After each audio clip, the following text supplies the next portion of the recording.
ಮಹಾರಾಷ್ಟ್ರ ವಿಧಾನಸಭೆ ಚುನಾವಣೆಯಲ್ಲಿ ಅಕ್ರಮ ನಡೆದಿದೆ ಅಂತ ಆರೋಪಿಸಿದ್ದ ಮಹಾವಿಕಾಸ್ ಅಘಾಡಿ ಮೈತ್ರಿಕೂಟದ ಸೋತ ಅಭ್ಯರ್ಥಿಗಳು ಈಗ ಮತ ಎಣಿಕೆ ಸರಿಯಾಗಿ ನಡೆದಿದೆಯಾ ಅಂತ ಪರಿಶೀಲಿಸೋಕೆ ಅರ್ಜಿ ಸಲ್ಲಿಸಿದ್ದಾರೆ. ಆದರೆ ಇಂತಹ ಪರಿಶೀಲನೆಗೆ ಅರ್ಜಿ ಸಲ್ಲಿಸುವಾಗ ಕಟ್ಟಬೇಕಿರುವ ಶುಲ್ಕದ ಮೊತ್ತ ಮಾತ್ರ ಎಲ್ಲರ ಹುಬ್ಬೇರಿಸಿದೆ. ಚುನಾವಣೆ ಖರ್ಚಿಗೆ ಮಿತಿ ಇರುವಾಗ ಚುನಾವಣೆ ಸುಗಮವಾಗಿ ನಡೆದಿದೆ ಅನ್ನೋದನ್ನ ಖಚಿತಪಡಿಸಿಕೊಳ್ಳುವ ಖರ್ಚು ಈ ಪರಿ ದುಬಾರಿ ಯಾಕಿರಬೇಕು, ಅದು ನಡೀಬಾರದು ಅನ್ನೋದೇ ಉದ್ದೇಶನ ಅಂತ ಜನ ಕೇಳ್ತಿದ್ದಾರೆ. ಮಹಾರಾಷ್ಟ್ರ ವಿಧಾನಸಭೆ ಚುನಾವಣೆಯಲ್ಲಿ ಸೋತ 104 ಅಭ್ಯರ್ಥಿಗಳು ಮತ ಪರಿಶೀಲನೆಗಾಗಿ ಚುನಾವಣಾ ಆಯೋಗಕ್ಕೆ ಅರ್ಜಿ ಸಲ್ಲಿಸಿದ್ದಾರೆ. ಅರ್ಜಿಗಳ ಪೈಕಿ ಹೆಚ್ಚಿನವು ಪುಣೆಗೆ ಸಂಬಂಧಪಟ್ಟಿದ್ದಾಗಿದೆ. 104 ಪರಾಜಿತ ಅಭ್ಯರ್ಥಿಗಳು 755 ಬೂತ್ಗಳ ಮತ ಪರಿಶೀಲನೆಗಾಗಿ 3 ಕೋಟಿ ರೂಪಾಯಿಯನ್ನ ಪಾವತಿಸಿ ಅರ್ಜಿ ಸಲ್ಲಿಸಿದ್ದಾರೆ. ಮಹಾಯುತಿ ಮೈತ್ರಿಕೂಟದ ಮೇಲೆ ಪ್ರತಿಪಕ್ಷಗಳು ಇವಿಎಂ ದುರ್ಬಳಕೆಯ ಆರೋಪ ಮಾಡಿರುವ ನಡುವೆ 95 ವಿಧಾನಸಭಾ ಕ್ಷೇತ್ರಗಳಿಂದ 104 ಪರಾಜಿತ ಅಭ್ಯರ್ಥಿಗಳು ಬ್ಯಾಲೆಟ್ ಯೂನಿಟ್, ಕಂಟ್ರೋಲ್ ಯೂನಿಟ್ ಮತ್ತು ವಿವಿಪ್ಯಾಟ್ ಘಟಕಗಳ ವಿವರಗಳನ್ನು ಪರಿಶೀಲಿಸೋಕೆ ಚುನಾವಣಾ ಆಯೋಗಕ್ಕೆ ಅರ್ಜಿ ಸಲ್ಲಿಸಿದ್ದಾರೆ. ಈ ಪ್ರಕ್ರಿಯೆಯಿಂದ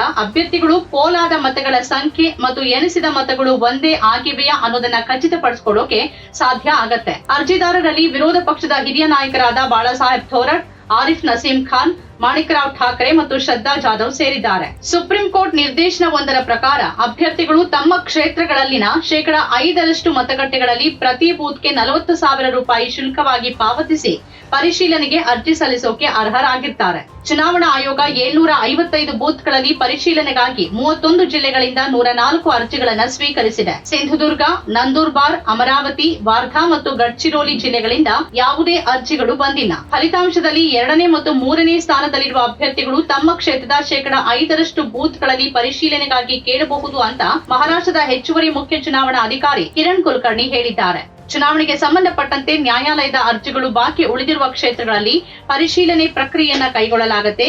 ರಾಜ್ಯದ ಒಟ್ಟು 1,486 ಬೂತ್ಗಳಲ್ಲಿ 755 ಬೂತ್ಗಳಲ್ಲಿ ನಾವು ಅಣಕು ಮತದಾನ ಅಂತ ಕರೆಯಲಾಗುವ ಪರಿಶೀಲನೆಗಾಗಿ ಅರ್ಜಿಗಳನ್ನ ಸ್ವೀಕರಿಸಿದ್ದೇವೆ ಅಂತ ಅವರು ಹೇಳಿದ್ದಾರೆ. ಇನ್ನು ಕೆಲವು ಅರ್ಜಿದಾರರು ತಮ್ಮ ಅರ್ಜಿಗಳನ್ನ ಹಿಂಪಡೆಯೋಕೆ ಮತ್ತು ಅವರ ಠೇವಣಿ ಮೊತ್ತವನ್ನ ವಾಪಸ್ ಪಡೆಯುವ ಇಚ್ಛೆ ವ್ಯಕ್ತಪಡಿಸಿದ್ದಾರೆ ಅಂತ ಮತ್ತೋರ್ವ ಅಧಿಕಾರಿ ಹಿಂದೂಸ್ತಾನ್ ಟೈಮ್ಸ್ಗೆ ತಿಳಿಸಿದ್ದಾರೆ. ಫಲಿತಾಂಶ ಪ್ರಕಟವಾದ 7 ದಿನಗಳಲ್ಲಿ ಅರ್ಜಿಗಳನ್ನ ಸಲ್ಲಿಸಲಾಗುತ್ತೆ ಮತ್ತು ಅಣಕು ಮತದಾನಕ್ಕೆ 3 ದಿನಗಳ ಮೊದಲು ಅರ್ಜಿಗಳನ್ನ ಹಿಂಪಡೆಯಬಹುದು. ಚುನಾವಣೆಯ 45 ದಿನಗಳ ನಂತರ ಪರಿಶೀಲನೆ ನಡೆಸಲಾಗುತ್ತೆ. ಇದು ನ್ಯಾಯಾಲಯದಲ್ಲಿ ಚುನಾವಣಾ ಸಂಬಂಧಿತ ಅರ್ಜಿಯನ್ನ ಸಲ್ಲಿಸೋಕೆ ಲಭ್ಯವಿರುವ ಸಮಯ ಆಗಿದೆ. ಚುನಾವಣಾ ಆಯೋಗಕ್ಕೆ ಹೆಚ್ಚಿನ ಅರ್ಜಿಗಳು ಪುಣೆಯಿಂದ ಬಂದಿದ್ದು ಅರ್ಜಿದಾರರು 137 ಬೂತ್ಗಳಲ್ಲಿ ಪರಿಶೀಲನೆಗೆ ಒತ್ತಾಯಿಸಿದ್ದಾರೆ. ಮುಂಬೈನಲ್ಲಿ 64 ಮತಗಟ್ಟೆಗಳಲ್ಲಿ ಇವಿಎಂ ಮತ್ತು ವಿವಿಪ್ಯಾಟ್ ಪರಿಶೀಲನೆಗಾಗಿ ಅರ್ಜಿಗಳನ್ನ ಸ್ವೀಕರಿಸಲಾಗಿದೆ. ಕಾಂಗ್ರೆಸ್ನ ಚಾಂಡಿವಾಲಿ ಅಭ್ಯರ್ಥಿ ಆರಿಫ್ ನಸೀಂ ಖಾನ್ 20 ಬೂತ್ಗಳಲ್ಲಿ ಪರಿಶೀಲನೆಗೆ ಒತ್ತಾಯಿಸಿದರೆ ಕುರ್ಲಾದಿಂದ ಶಿವಸೇನೆ ಅಂದ್ರೆ ಯುಬಿಟಿ ಬಣದ ಅಭ್ಯರ್ಥಿ ಪ್ರವೀಣ್ ಮೊರಾಜ್ಕರ್ 10 ಬೂತ್ಗಳ ಇವಿಎಂ ವಿವಿಪ್ಯಾಟ್ಗಳ ಪರಿಶೀಲನೆಗೆ ಒತ್ತಾಯಿಸಿದ್ದಾರೆ.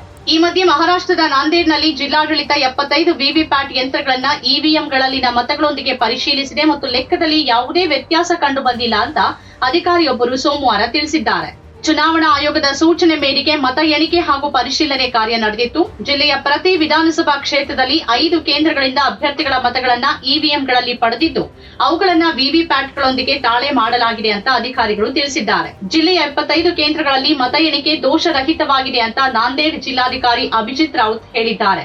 ಅಧಿಕಾರಿಗಳ ಪ್ರಕಾರ ಅಭ್ಯರ್ಥಿಗಳ ಪ್ರತಿನಿಧಿಗಳು ಮತ್ತು ಚುನಾವಣಾ ವೀಕ್ಷಕರ ಸಮ್ಮುಖದಲ್ಲಿ ಚೀಟಿ ಎತ್ತುವ ಮೂಲಕ ಕೇಂದ್ರಗಳನ್ನ ಆಯ್ಕೆ ಮಾಡಲಾಗಿದೆ. ಎಣಿಕೆ ಸಮಯದಲ್ಲಿ ಪ್ರತಿ ವಿಧಾನಸಭಾ ಕ್ಷೇತ್ರದ ವ್ಯಾಪ್ತಿಯ 5 ವಿವಿಪ್ಯಾಟ್ಗಳ ಸ್ಲಿಪ್ಗಳನ್ನು ಎಣಿಸಲಾಗಿದೆ ಮತ್ತು ಇವಿಎಂಗಳಿಂದ ಮತಗಳೊಂದಿಗೆ ಪರಿಶೀಲಿಸಲಾಗಿದೆ.